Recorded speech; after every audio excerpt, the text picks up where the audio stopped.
Mga par, ato dito bago ning pangutana sa isa sa ato ang mga followers nga na. Yung pangutana kung pila daw kun ako nagasto para makaabot ngini sa United Kingdom. Sa tinuod lang mga par, kung naa man gani ko nagasto, minor na kayo. Kaya mga major na mga gastuhanan, si employer na bahala na tanan. Kay once ma-hire ka nga ni sa United Kingdom, uni ang imong employer ni offer siya og sponsorship for skilled worker visa. So sila nimo process tanan, like sa visa, sila yung bayad tanan. Sila yung mabayad sa imong ticket padungan ni sa UK, unya at the same time kung mahuman nimo kontrata, pabalik sa Pilipinas. Unya at the same time, sila siya nimo shoulder sa kining kuan accommodation. Pero depende sa employer ha. Na employer 1 month ay hatag, na employer nga long time ang ihatag, long term. Unya, diya depende sa employer. Unya, sila sad ang mo hatag og kining kuan bayad sa kining kanang medical.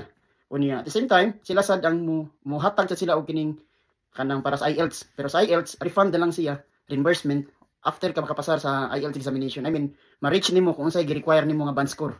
So, minor gyud kay mong gustuhanan sa Pilipinas. Unsama na mga minor. Example, ticket padung sa Manila. Kay ilang i-book nga ticket Manila man to London.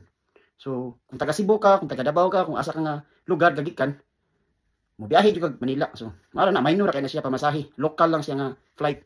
At the same time, pagkuha ni mag passport. So, kuha na siya, nagmayra ka ng mga expense.